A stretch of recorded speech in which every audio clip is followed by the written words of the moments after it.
Very much, Ilya. And thanks for that session, Mark. It was awesome. So the topic of my talk is going to be on the Microsoft Graph Toolkit. So that was a great segue question into this session. And ironically, I'm going to start my session by taking us back 30 years to when Office was first launched. I want to just position how we got to where we are today, and that'll help solidify what the Microsoft Graph is and where the Microsoft Graph Toolkit fits in as well. So 30 years ago, we saw the first version of Microsoft Office, and it was the type of product that we got in these huge release waves. Every 3 years, we would get this new wave of features. We get a new version of Office, and it would look different to the last version. It would have new features, and we'd spend 3 years coming to grips with this new version, understanding it, and then this next wave would hit us. With the move towards cloud computing and Microsoft saying to invest in data centers, Office gave way to what we saw as Office 365, which was Microsoft putting Office off desktops and up into the cloud. And it fundamentally changed the way that we thought about software. We started purchasing Office based on subscriptions, and the way we deployed Office also changed as well, because it wasn't just an installed desktop product. It was something that was available on mobile phones, through the internet, just basically in a web browser. On Macs, you could sort of get Office anywhere, anytime. And more recently, Office 365 has given way to what we now call Microsoft 365. And Microsoft 365 is really an acknowledgement that Office had become more than just those core products, the Word, Excel, PowerPoint, Outlook that we traditionally seen Office as. Microsoft 365 up in the cloud was giving us so much more. We're getting these extra services like Planner and To Do. It was just growing, but it was more than just a sum of all of the individual services. Now that they're up in the cloud and we had one user identity that we were logging into the different services as, we started to get this state where those individual products were starting to merge together, features were starting to be shared between them, and the intelligence and insight that we could get from this data being stored up in the cloud was becoming much more powerful. And this is what we see today as Microsoft 365. And it is really a way that now you can buy the subscription that not only includes your Office productivity products, but it also includes Windows 10, which is the operating system that you needed to run it. And in today's modern world, that also includes the layer of security that you need on top of this as well. So today we see Microsoft 365 as being identity, productivity, devices, and security. And underpinning all of that is where the Microsoft Graph fits in. So the Microsoft Graph is really the storage layer or the conduit between these different pillars of the Microsoft 365 offering. So we'll pause for a definition here. Microsoft Graph is the Microsoft 365 data that describes the patterns of productivity, identity, and security in an organization, accessed through a unified API endpoint. Now, I just want to take time here to pull a few bits out of this sentence and explain them in more detail. The first bit is right at the start there. It talks about Microsoft Graph is the Microsoft 365 data.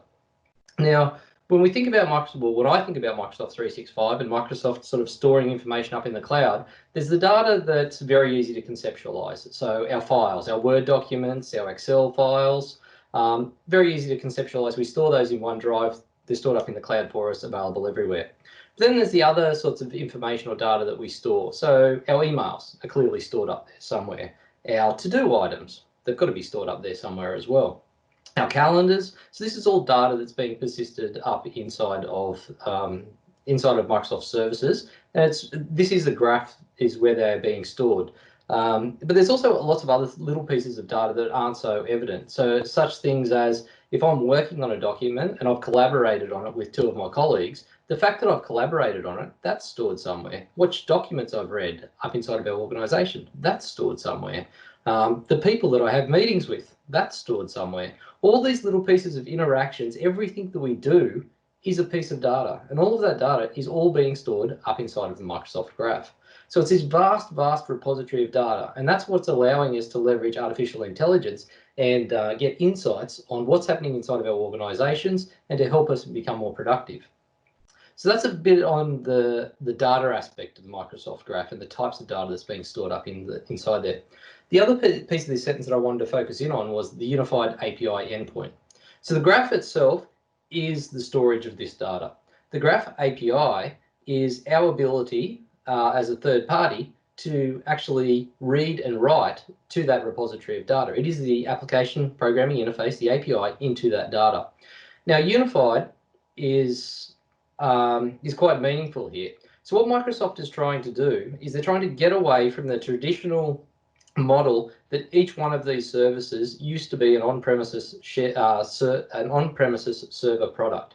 So if you think about your mail, that would have traditionally been stored in Exchange. If we wanted to get access to it, we would have had to understand some sort of API for Exchange and authentication mechanism for Exchange. If we wanted to get at our SharePoint data, it would be a different SharePoint API and a different set of authentication details to authenticate with our SharePoint server. The goal with Microsoft Graph is that it is one repository of data, and the Graph API gives us one API to rule them all. One API to get at all of Microsoft's services and all the data that's stored about us up in the cloud. And that's super powerful from a development perspective. We now only need to learn one API. We only have to authenticate with one thing, and we can get access to all of our data. Another powerful sentence or a statement: Microsoft Graph powers Microsoft products. Now this is powerful, and it means two things to me as a developer. One is that the Microsoft Graph is scalable and robust because it's powering Microsoft's own products.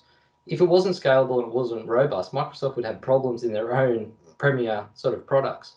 And the other thing it means to me as a developer is that when I'm looking for inspiration or the capabilities of the Microsoft Graph, what can it do? What can I build with it? Is that there is examples of it in use in those products, in all the core Microsoft products that you're using every day. And a great example of that, and something that you're all probably familiar with, is addressing an email and having the people picker experience. So before I even put type a character in that address line, it's already suggesting people to me. But this isn't just a random selection of people from the company's address book. These are people that I have collaborated with most closely. And again, it knows this because of the artificial intelligence that's built on top of all that data that's being stored up in the graph. If I go further and I actually start addressing this to a person, if I type in Jeremy, this time I'm going to get some Jeremy suggested to me. But again, this isn't alphabetical order or some random selection. It is using the intelligence of the data stored in the graph to say, well, these are probably the Jeremys you want to send this email to based on past interactions. And then if we switch across to the unified API side of the graph, in that one API is available everywhere and it's used through Microsoft's own products. So that same people picker experience that we got using Outlook on a desktop, we get exactly the same experience using Outlook on a phone. We get the same people returned. Or if I try to find a person inside of Teams, I get the same experience, the same results. If I'm trying to mention someone in Word, I get the same people picker experience, the same results. So let's talk about the Graph API and how we can use it to get access to that data. The Graph API is what we call a people-centric API, and that's because it puts you at the center. And around you are all of those pieces of data associated to you. The emails you write, the files that you've got in OneDrive, the calendar entries in your calendar, they're all around you. And that's not just a fluffy marketing term to make us feel like we're at the center of the universe. It's actually built into the structure of the API itself. So the Graph API is a RESTful API, which means we get at it essentially by firing URLs and web requests. And the structure of the API is reflected in the URL structure. So all of the URLs begin with graph.microsoft.com, v1 is the GA endpoint, and /me. So that will give you information about yourself. But let's take a look at some of these examples. If we wanted to find all events in our calendar, we can just use /me/events. That returns events from my calendar. If we wanted to create a folder in OneDrive, we can use /me/drive. That gets to my OneDrive. And then /root/children is me starting to navigate inside of my OneDrive. Or if I want to get a list of all the conference rooms in my building, I can use /me/find rooms list. It knows who I am, it knows what building I'm in. I can find other rooms in that building. So what data is held about us up inside of the graph that we can access using this Graph API? Well, there's the super popular data sets that you would expect to be there. Mail, calendars, users, OneDrive files, Teams conversations. But what may not be evident is that because the graph is powering Microsoft's own products, there is hundreds, if not thousands, of data sets available to us and exposed through the Microsoft Graph API. And this is growing all the time. So how do we go about finding or looking through what's available to us through the Graph API? And that's where we switch to our first demo, which is the Microsoft Graph Explorer. So I've got a slide at the end with links on it, and this slide deck will be made available to you. So don't worry too much about how I got to the Graph Explorer. But what it is that it's a publicly available website, and it's a web application. But what it allows you to do is it allows you to authenticate, which I've done over here, with your Microsoft 365 tenant, and actually fire real queries against your Microsoft 365 tenant using the Graph API and have a look at the results that are coming back. If you don't log in, Microsoft actually provides a default tenant as well that's populated with information, so you can play around and you're not looking at real data.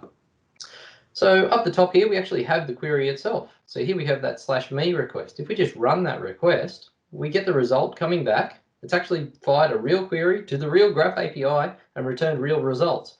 So this is me, this is my email address, and so some basic information about me. And down the left-hand side here, this isn't an exhaustive list, but this is just some sample queries.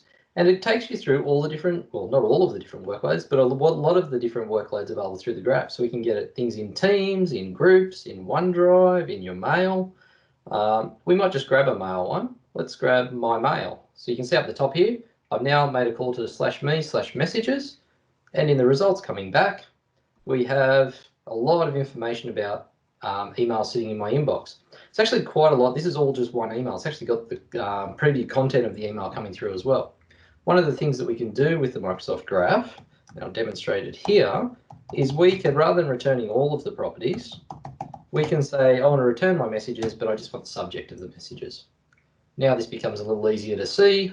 It will always return the ID, but you can see here the subjects of the different email messages sitting in my mailbox. So that was super simple, just to start poking around the Graph API and see sort of the information and how it can be returned to you. I'll do one other sample here. I want to grab a SharePoint lists and just show you how easy it is to get at SharePoint data as well. So SharePoint is exposed through the sites area of the graph, so /sites/root/lists. So that's going to get our root site collection in SharePoint and return all of the lists, all the definition of all the lists. So here we've got a list. There's its URL /list/delivery requests and a display name of delivery requests. Now if we scroll down, we'll have another one here somewhere. There's the documents library inside of SharePoint. So we can navigate down. We can get access to the list items and the documents through this method as well.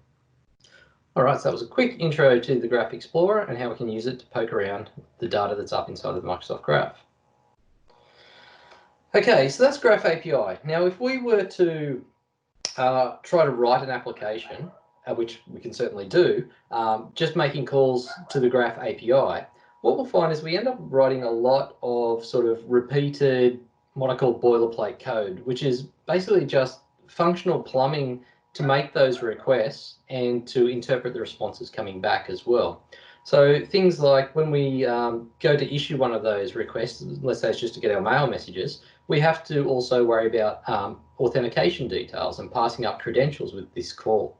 We also have to worry about intermittent errors that might happen with network connectivity, retrying calls. And then there's also the shape of the data. So when we make a request and the data comes back, it's effectively just coming back as a block of text formatted in a certain way. So being able to parse that back into objects that you would use inside of your code, there's a job to be done there as well.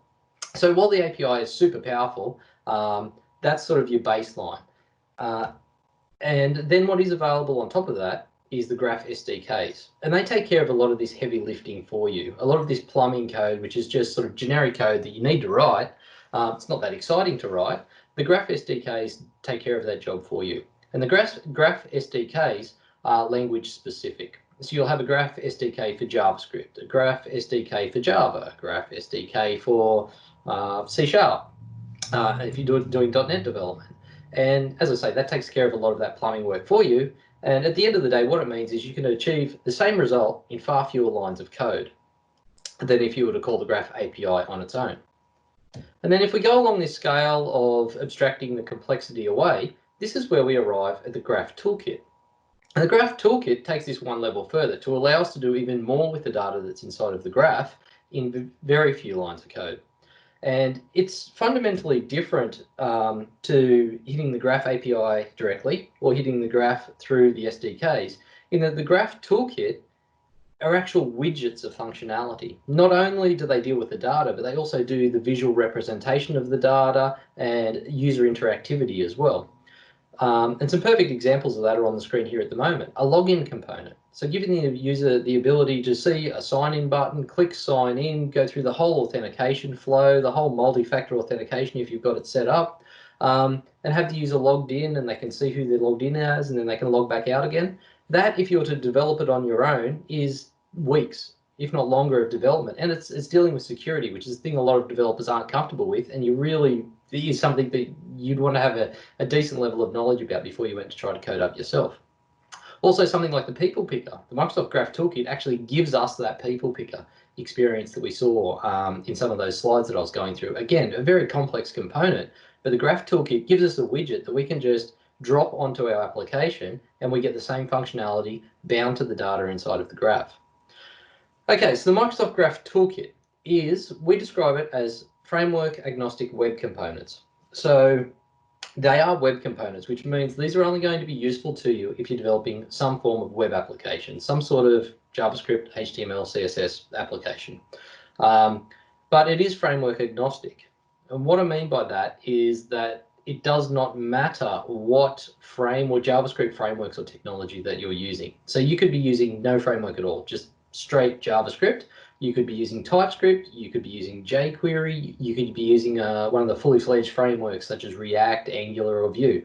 You can use the Microsoft Graph Toolkit in all of those environments.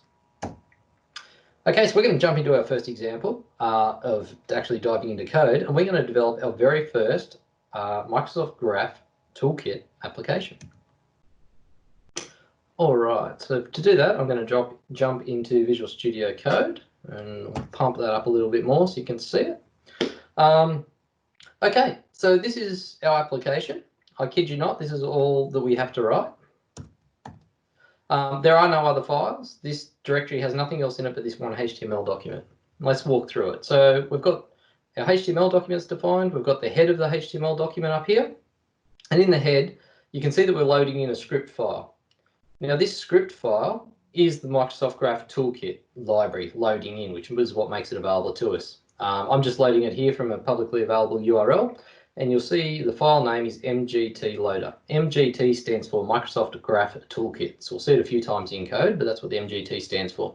Once that's loaded in the head of the document, in the head of the file here, we then move down into the body. And you'll notice that I've got a couple of elements here that start with MGT MSAL provider and MGT login. Now, these elements, I'm using these just as though they're normal HTML elements like body and head, but those of you who've done any web development will realize that these aren't part of the standard HTML elements. This is how web components are used. As soon as we load in the Microsoft Graph Toolkit loader, that JavaScript file loads in, these elements will be available to us just like any other HTML element that you would be used to. And they're coming from that Microsoft Graph Toolkit. So this MSAL provider, MSAL stands for Microsoft, what does it stand for? Microsoft Authentication Libraries. And what it's really doing is it's giving this application that we're writing, because we're writing an application here, even though it's very small, we're writing an application, and this is what gives your application its identity. Now, there is one step that I've cut out of this just to save time, but if we were writing this application, what you do up in Azure Active Directory to give your application some identity is you create what's called an application registration. Now, this is just filling out a form that sits in Azure Active Directory, and it gives your application a name. It belongs to a certain directory up inside of the cloud, and an ID is generated for you. And that's the ID that we're putting in here, because when we get into actually fetching data out of the graph, we will be fetching data out as this application. Now, that's important because what you may have seen in other applications is if an application tries to get information out of your Microsoft 365 tenancy, is that someone has to give consent for that application to go and get that data. And this client ID is what tells the user or provides that identity. So it will go back to that entry in the in Azure Active Directory to the application registration, and it would prompt the user and say, hey, this application that was created by Joe Blogs and sort of it's registered with this company, it wants the ability now to read from your calendar. Do you give it access to read from your calendar? So that's where this MSAL provider comes in. It's really just providing an identity. Now, this is totally legitimate to put the client ID in your HTML code like this. It's not something that's a secret, and it isn't actually something that's part of the security mechanism. The MGT login component and the Azure Active Directory registration takes care of the security piece, making sure no one can take this client ID and put it in another web page that they're hosting, and it won't work in that scenario. There's some other things going on that prevent that from happening. Okay. Then once we've got that provider in, that gives our application its identity, and we can then start just using the components that are inside of the Graph Toolkit. And here we're just using the login component. So I'll save that, click Go Live, we'll load that page up and host it locally in a web browser. And we can see, because I had the Graph Explorer open here and I was signed in already, it's signed me in as Cameron Dwyer. It's pulled my profile image out of the graph and it's shown my email address. So I have the ability to sign out. You will take me through the standard Microsoft sign out sort of user experience. It will drop me back into that page eventually. There we go. And here's that login control waiting for the next person to sign in. I'll just go through the sign in experience again so you can see it. And it's the normal signing experience you'd be used to if you're using any of Microsoft's own services. So if you were to have to build that component yourself, as I say, that is weeks, if not longer, of work to make that secure, make it cross-browser, cross-device, everything all done for you. It's fantastic. Let's jump back into the code and let's have a look at some of the other components. The next one I'll add in is that people picker that we talked about in the slides before. So I'll just save that, skip back to our web browser, and before we even get back there, we have a people picker appearing on our web page. We have the type ahead, the images coming through, people suggestion based off the intelligence in the graph. All of that is all built into this component for you. You get it as simply as just dropping one element on your HTML page. Let's go one step further and we'll add the tasks component from the toolkit. Okay, what the task component does is it will go to Planner and have a look at all the plans that I'm involved in, and it pulls out all the tasks. So here's all the tasks listed down, and as you can see, they're across. There's a plan up there called Office Fit Out, and there's another one called Project Unicorn. So it's bringing through all of my tasks across both of those plans. And it's not just a read only. This is fully interactive in that I can change the status of tasks and mark them off. I can assign different people to this task. I can remove people from this task, and this will be updating those tasks in Planner in real time as we're modifying them. It also has the ability to add more tasks on the fly. So we could create a new task, select which plan I want it to get added to, choose the bucket, choose the due date, and assign people to it. All from within my own web application. And all we had to do to get all of that functionality was just drop a tag on there, just like you would a span, a div, anything else on your HTML page. So super, super powerful to get things happening. So what other components are inside of this toolkit? Well, there's not a huge amount at the moment, is the reality of it. We've got about 8 components. I've got a few other extra ones that we'll talk about as well. So we've got the login component, which is a massive time saver. We've got the ability to show the images of people, person cards, and those person cards are quite good in that they have functionality to initiate a Teams conversation with someone, to call them, to email them. We've seen the people picker control. There's a Teams channel picker, so it'll give you the ability to select from the teams you're a member of and then the channels within those teams. We have agendas, which are good for showing calendars. We have the task component we just saw as well. Now, this list is obviously growing over time. The Graph Toolkit is a fairly new technology and it's being iterated on all the time. So Microsoft has got a team of people behind that, building it out all of the time. Okay, so how can we get to know more about those components that are available to us and the functionality of them? Much like we had the Graph Explorer demo at the start to poke around the Graph API, there is also a web application that just sits out there publicly available where you can play around with the Graph Toolkit components. And that's what we're going to jump into next. So again, we'll have links to this. So this is the Microsoft Graph Toolkit Playground. Down the left-hand side, we have all the different components that make up the Microsoft Toolkit. And as new components come online, they'll be added on here as well, so we can play around with them. So let's have a look at the agenda component. So this is the one that's good for showing your calendar. So on the right-hand side of the screen over here, can we make this a bit bigger? Over here on the right-hand side, the MGT agenda, this is the actual source code, and we're actually seeing it rendered in real time on the left-hand side here. So if we were to change the code here, we'd see it update on the left-hand side. So this is just going to bring our calendar entries through and show them. As you can see, it's got beautiful cross-browser compliant rendering of these controls. Let's have a look if we grab one of its other examples here, get by date.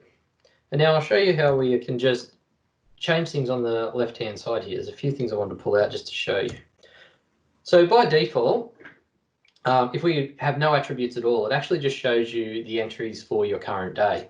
But by specifying some different attributes here, we're able to get entries back, not from today, but from a period in time almost a year ago, or a bit over a year ago. And we want 3 days worth of events. And that's what's coming through here. It's connected to the calendar and it's pulled through 3 days worth of events. But what you can see here is it's very hard to tell when one day finishes and another day begins. So one of the attributes you can add inside of here is group by day. As soon as we add that in, we start to get a heading separating the days. So each of these web components has some sort of functionality or attributes where you can change its appearance or change its behavior. If we click across onto the Docs tab here, what you find is that that's actually documented here. All the attributes that are supported by the agenda component are listed down here. So you can go through here and have a look at all the different functionality that's available to you. We'll just have a quick look at another one. We'll go to the people component. So this gives you the ability to just show people's faces, pulling their profile from the graph. And in here, we can see a simple attribute here having show max. So we just change that from 5 to 10. We don't have to hit return. It will just pull more people through. Now that's just pulling people using that graph intelligence of the people that I work most closely with.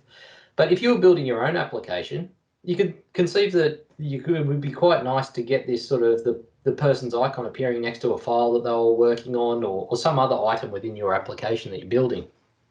So if we go down to the example here, this user IDs, so it's still using the people component, but in this instance, it's showing us how we can specify specific user IDs. So if we have those user IDs, we can show the 3 specific people. So maybe in our system they're working on something or they're playing some part in our system. We can show the nice facial image of who they are, but then also what you can get is this great hover over.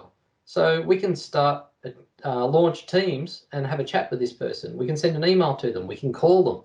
So you will get all of this functionality in your application just by including this people component and linking the right user into it. So really, really powerful stuff. Okay, so we've seen how quickly we can get up and working with this. And I'm often skeptical when I see a technology like this because it promises so much for such little effort. And I can see where if I had a business requirement and I thought, well, I can fulfill that business requirement with the Microsoft Graph Toolkit. But the skeptic in me thinks, well, what happens when I've delivered that first phase for the business and then they say, okay, that's great. Now we need it to do X, Y, Z. And I'm like, well, the Graph Toolkit component doesn't do X, Y, Z. So I either can't fulfill the requirement or I have to throw the whole thing out and build it myself so that I have full control over taking it forward. And that's what I call lock-in.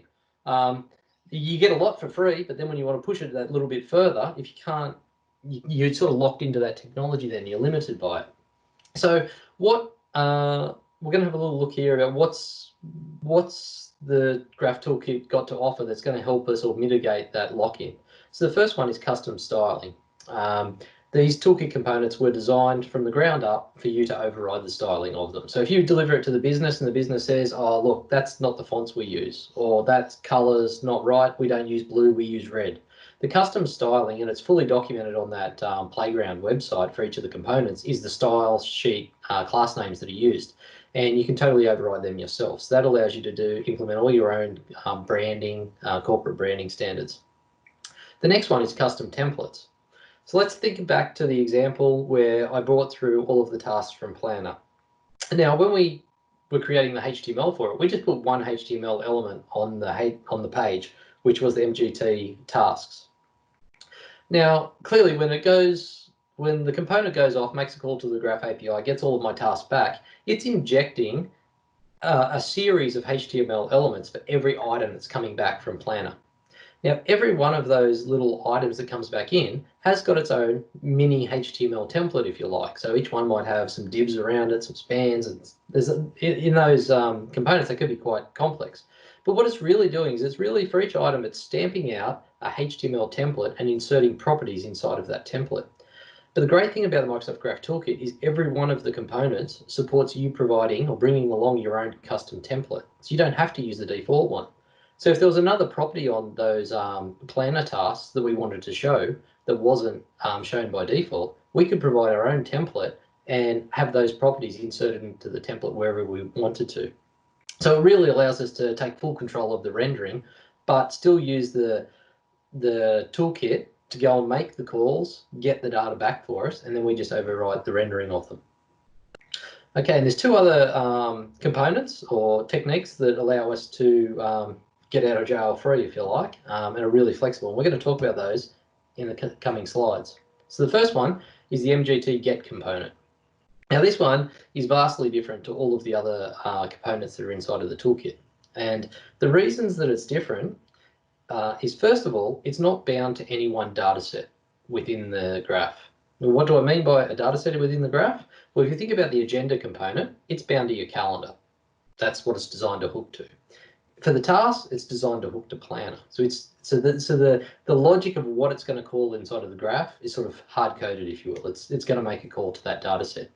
The mgt-get component isn't bound to any data set within the graph at all. In fact, the way it's designed is for you to provide the query to go and fetch things from the Graph API. And what makes that super, super powerful is this component unlocks any data set. Any data that's in the Microsoft Graph, you can get with an mgt-get component.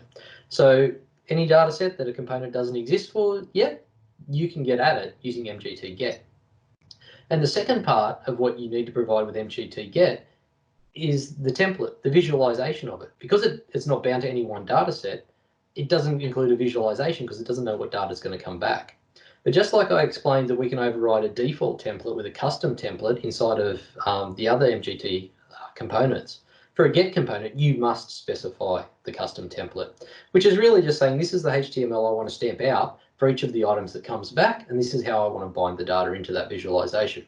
So let's have a look at the example that's on the screen. We can see the first line is the line that goes off to do the graph call itself. So this is where we're specifying what information do we want to call inside of from the graph.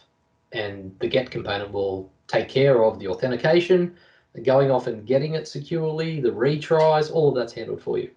So the thing that we need to specify in here, the critical thing, is the resource. Now, this resource is the same query that you can execute using that Graph Explorer web page, that web application where we can poke around the graph. That's what I use when I go to do this, is I go and start poking around, firing queries inside of that Graph Explorer. And then when I've got the query and the data coming back that I want, I come and put it into the mgt-get component. It will then make that call for me, bring the data back. The other thing that we need to specify is the scopes.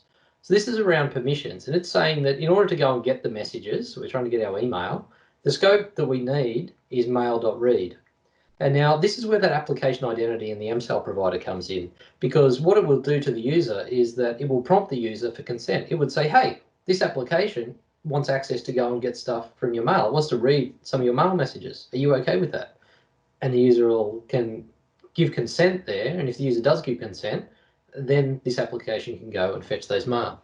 But the Graph Toolkit takes care of all of that plumbing for you. The whole prompting of the users, if they don't have this permission granted, and popping up and all of that, it's all taken care of for you.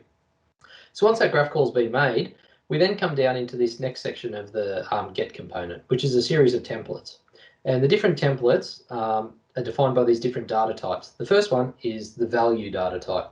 Now this is if everything goes well and the data comes back, we'll use this value template, and this gets stamped out for every one of the items that gets returned. So in this case, we're asking for mail messages. So every one of the email messages that comes back, we will stamp out. And here we're just putting a div and a heading. And this double brackets is the binding syntax for the templates. So that will bind a property off each email message, being the subject property, and it will insert the subject property inside of this heading tag. So all we'll see is a list of our emails with each one using a heading tag. Now the other two templates here, one is the loading template, which is just what do we want this component to show while it's going off and fetching the data. So we're just showing a piece of text that says loading, but we could put a spinner in here or whatever else we liked. And then there's also a template that if an error happens for some reason. So let's say the user didn't consent to mail.read, we'd end up in showing this error template. And you can display the error message that the graph returns to us as well. So we can present that back to the user. So with that code, we are displaying a couple of extra things here. I think in that code, we were just binding the subject, but we could bind, I think in this, to show the output, I think we were also binding the who it's come from. And there's also a property called preview of an email message, which takes the first few lines of your email message. So you've got the from at the top, you've got the subject, and you've got the email preview. So with two more lines on that template, this is the result we would end up with. And we've just managed to get email messages out of our inbox, writing very little code at all. And with a component that wasn't designed with any specific data set in mind. So mgt-get is incredibly powerful. It really does unlock everything that's stored inside the Microsoft Graph for you. The next get out of jail free card is providers. And providers, it's called providers from a Microsoft Graph Toolkit perspective. But in my mind, I like to think of providers as a way of getting at the underlying Graph SDK client. So earlier on when I was positioning the Graph Toolkit, I had a slide up there with a big white arrow along the bottom. And I said there was the Graph API. And then on top of that, to help you and with a lot of the plumbing, was the Graph SDK. And then on top of that, taking it even further, is this Graph Toolkit that we're talking about. But the Graph Toolkit is built on top of the Graph SDK. So what it's doing, almost invisibly behind the scenes, is that it's creating a Microsoft Graph SDK client for you. And if we ever need the power of that, we can step back and get a handle on it. And it's already been created for us, it's already been authenticated, and we can just start making calls using that Graph client. And that's the code that I'm showing here, just how simple it is to step back and get a handle on the Graph SDK. So what we're doing here, this is some TypeScript code. I'm just pulling in the provider's reference to that out of the Microsoft Graph Toolkit. We can then get a handle on the global provider. And here with this if statement, we're just making sure that it's actually got a value inside of it and it's been initialized. And then we can just get this, we can call provider.graph.client. Now that is the Microsoft Graph SDK client that the toolkit is using under the covers, all set up, ready to go. So in this next line of code, we're just calling graphclient.api me.get. So that's the equivalent of calling a /me call to the graph. So this is really good in that we can start using the toolkit, and when we need more power, we can simply step back down and it's all there ready to go for us. So we are going to jump into a demo, and we are going to build our own application from the ground up. And we're going to do it with the Microsoft Graph Toolkit. We're going to use both of those techniques that we just covered there. We're going to use the get component to go and fetch items from SharePoint, and we're going to step back and use that Graph SDK to try and update items in SharePoint. Now the thing to note here is we're going to do these things because the Microsoft Graph Toolkit doesn't contain any components designed specifically for interacting with SharePoint, so we're going to have to use both of those techniques. We're going to do that. We're going to do it all in the next 10 minutes. So we'll do a little bit of clean up of some screens here so that I don't get confused more than anything. Let's clean those up. And yeah, I think that's clean enough. Or is it? No, let's clean this one up. And we need this screen. Okay. I'm ready to go now. Cool. Now, let's start this one inside of SharePoint. And let's set some context as to what we're trying to build here. So, Camtoso. at Camtoso, we are a product company. We sell sporting apparel, we sell clothing, sports equipment, that sort of stuff. We sell it through an online store. When customers purchase things, it flows through here into this SharePoint site, and we have an orders list inside of SharePoint. And as you can see here, we've got an order number, we've got a status. Some things are ready for packing, some things have been requested, but they haven't been processed yet. We've got where these orders are going to be shipped to, total number of items. We have an order manifest here that tells us what we've got to actually pack. Okay, so what this list is used for is that down on the warehouse floor, we physically have these people called pickers. These people are the ones that are responsible for taking this order and physically going around the warehouse floor and picking the items off the shelves, putting them into a box, making sure they've got all the right items in the box, and shifting it along so that it can get sent out. So what we want to develop for those people is we want them to be able to take around a lightweight device on the warehouse floor, and we want them to be able to see what these orders are that are coming in, and just clearly see, well, we need to fulfill this order, we need to walk around the store, pick these items up, and then once they've put them into a box, we want them to be able to select something on there that's going to come in here and update this list back inside of SharePoint. Back inside of SharePoint here. All right, so that's our goal. Let's go off and try and achieve that using the Microsoft Graph Toolkit. We're going to jump into Visual Studio Code. Now, don't get too scared by this because this is our entire application. We shouldn't have to scroll at all. We're just going to walk through it. I do have one style sheet file sitting outside of this, but we won't even have to go to that. It's got about 10 style sheet rules that will just make things a little nicer on our eyes when we go to try and play with this. So let's walk through. I'm going to explain every line of this. We're going to take it super slow and sort of explain how we're going to get our app to work. All right. So HTML document. We've got a head to our HTML document, and we're loading in the MGT loader. We're loading in the Microsoft Graph Toolkit. Okay, no different to our first example. This green line here, all the green lines that you see inside of this are commented out at the moment. So when we run this, they'll just be skipped over. So we'll come back to this line shortly. Okay, so then we go into the body of our file. And again, we have an MSAL provider. In fact, this is identical MSAL provider, the same client IDs we used in our first example. And then we have the MGT login component to allow us to sign in. So up until this point, this is the first demo. There's no difference. No difference at all. It's exactly the same lines of code, exactly the same client ID. So really, the only thing that's left here that I haven't commented out is this one mgt-get component. So this is the get component that we're going to use to go and look at that SharePoint list and bring those items back out of that SharePoint list, because that's what we want to show on this, this web page for these users to use on a device down on the warehouse floor. Okay, so I just want to jump back to SharePoint. Let's have a look at where this is stored inside of SharePoint. So you can see my domain is camtoso.sharepoint.com, and then we're in /sites. So we're not on the root site, we're in a different site collection. We're in a site collection called warehouse, so /sites/warehouse. And then to get to the lists, it's /lists, and then this is the orders list, and we're looking at the all items view of that. Okay, so that becomes important when we try to specify our resource. Now, as I said, this is what allows get, the mgt-get component, to go off and query the graph. You need to tell it what to query. Now, this is to come up with this URL. It is quite complicated. We'll walk through it. But the way I came up with this is I actually used that Graph Explorer website, that very first demo that I did. I connected into my tenant where this SharePoint site lived, and I just started browsing my way down until I got the items that I wanted out of that SharePoint list. Once I had that query, I cut it out and I pasted it into here. Okay, so let's have a look. We're calling the graph. Yep, we're going to /sites. Camtoso.sharepoint.com is the domain name, and then it's not the root site that we want, but it's sites/warehouse. And once we're inside of that site, we want to return /lists. Now the orders list, this is the ID of that orders list. Once we're inside of the orders list, it's the items we want, so we can say /items. Okay, so that's got us right down to the SharePoint items, and that would return all of the items in the list.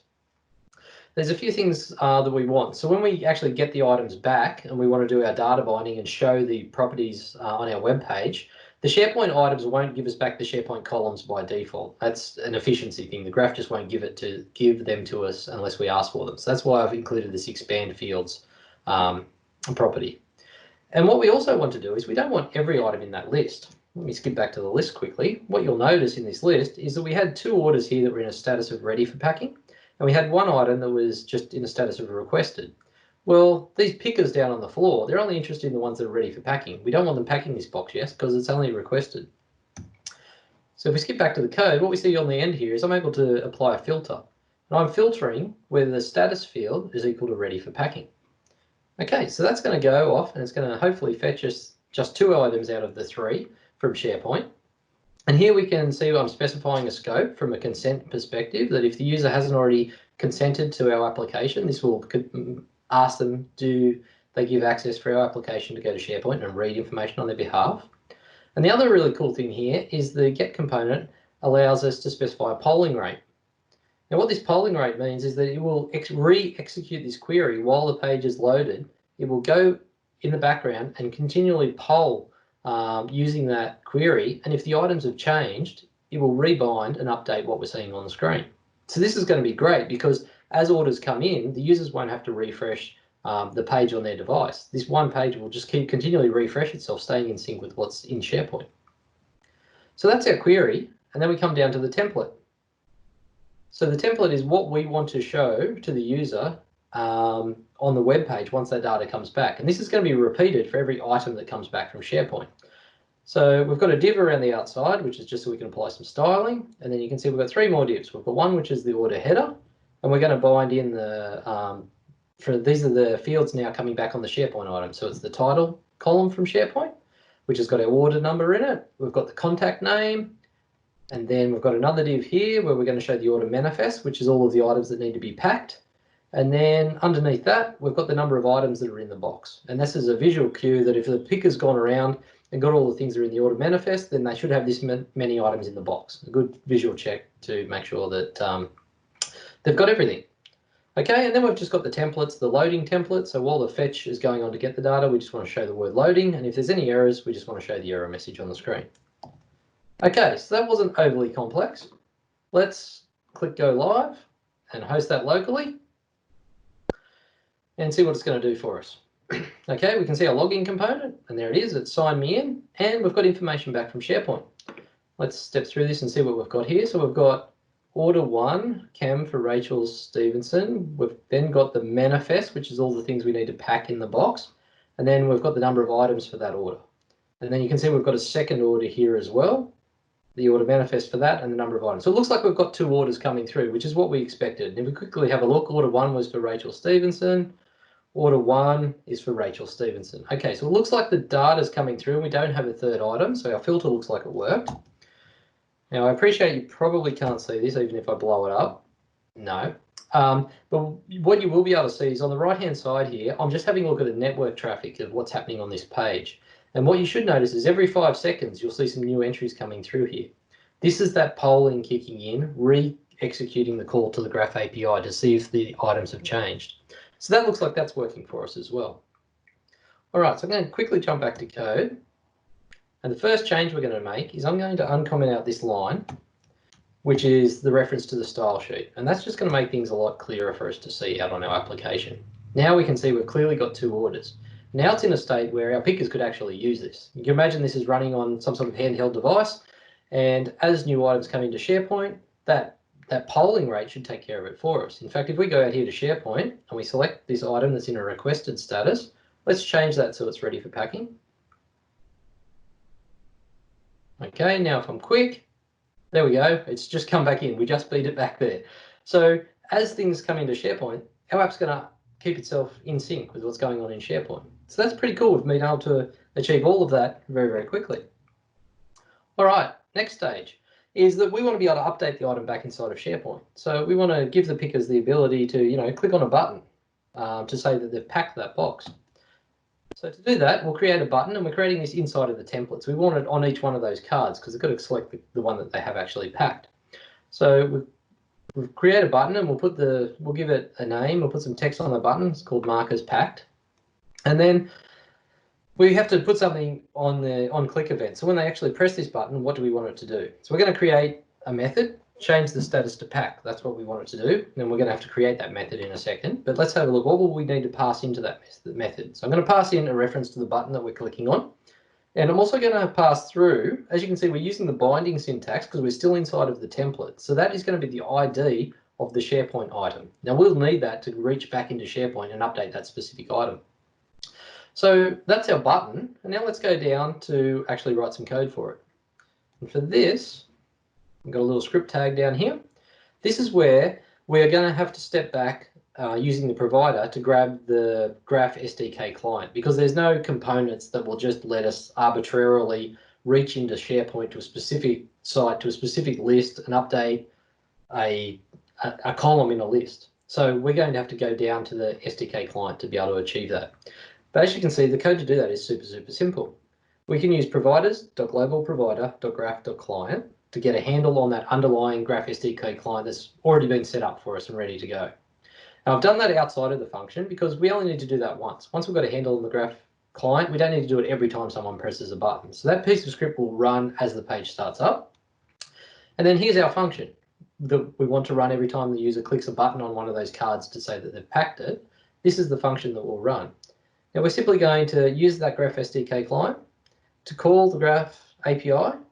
And here again, we're using the Graph API call, which again, I use the Graph Explorer to figure out what the syntax for this needed to be.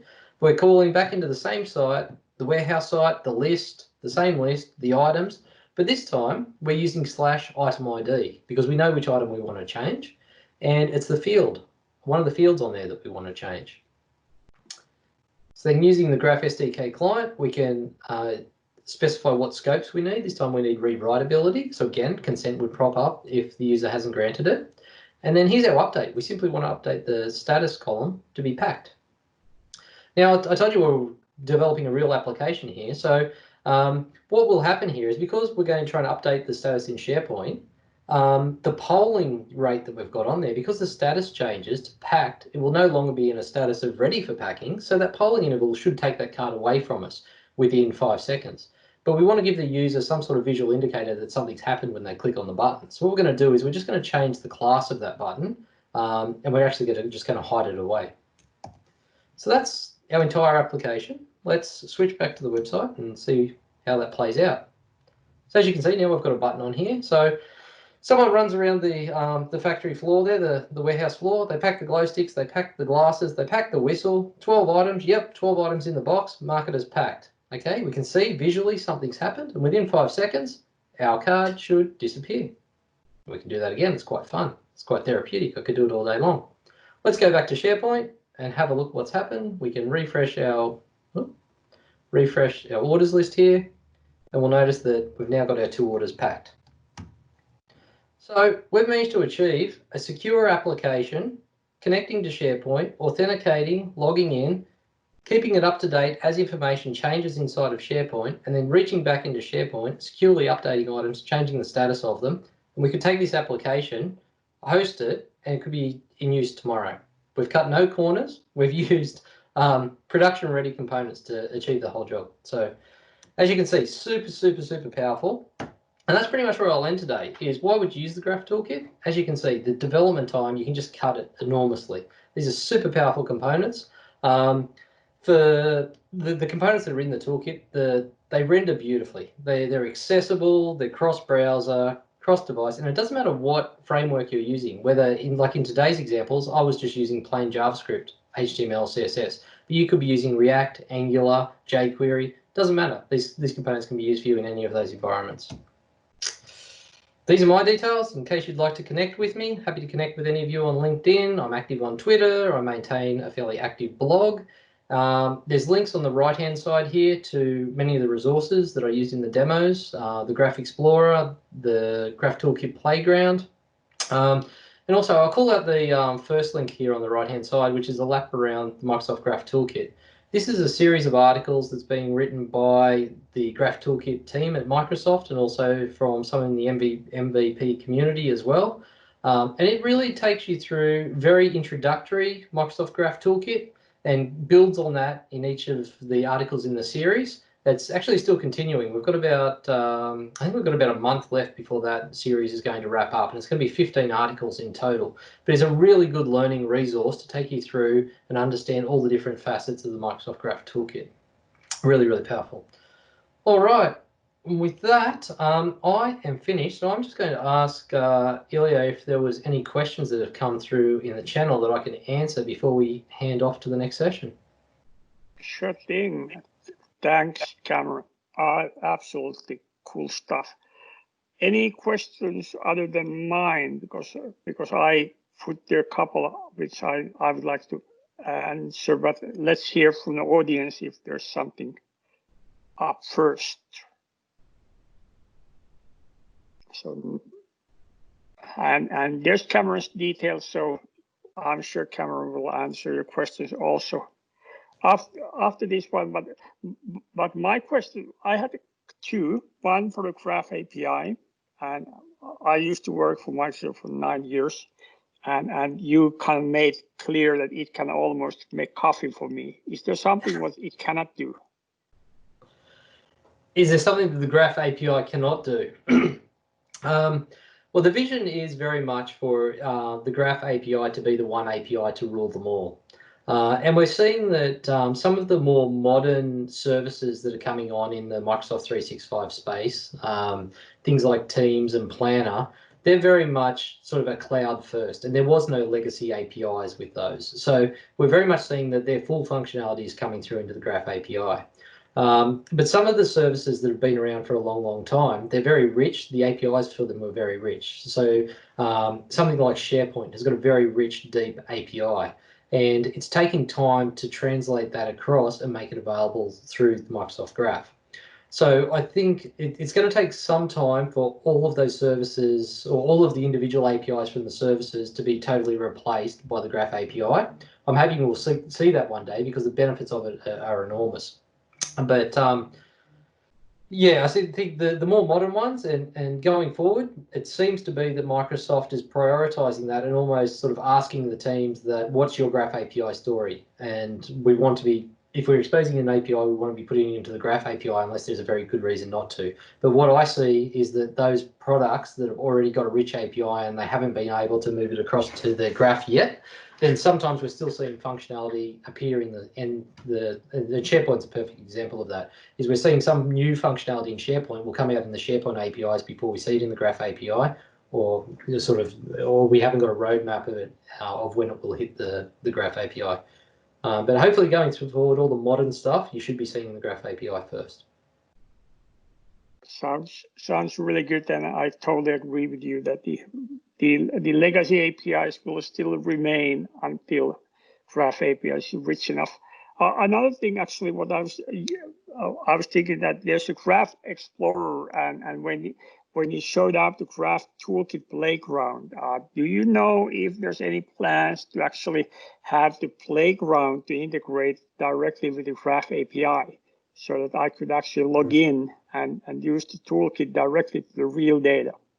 Great observation, great observation. So I sort of did them in reverse demos there, didn't I? Because in the Graph Explorer, I logged in as myself, and I just mentioned that there is a default tenant that you could execute against that's got demo data in it. But I logged in as my own tenant, so I was hitting my data. And the Graph Playground, the Graph Toolkit Playground, is almost the other way around. They provided a default tenant, but at the moment you don't have the ability to log in to execute it against your own tenant. I know there are plans to bring that in, and in fact I think there's even on the playground there's actually a section down the bottom to do with authentication and signing in, but they haven't got to implementing that yet. But yes, from my knowledge that is intended. I just don't know how far off it is. Fantastic. Thanks, Cameron. Thanks, Cameron, for your time and participating. Really, really good stuff. Really enjoyed it. Awesome. Awesome. Thank you. I think it's time for me to pass the torch to the APAC team. Mark and Daniel will take it over. Definitely. And the next one will be Daniel. But enjoy. Yeah. Thank you very much, Ilya, for helping us out throughout the day, throughout your evening perhaps as well. So appreciate that a lot. And of course, thank you to Cameron as well. Next up, we have Daniel. Daniel Anderson will be a future colleague of mine with Valo Solutions. Daniel has a bit of a case study of sorts. I'll just do is I'll just stop the recording for that previous session.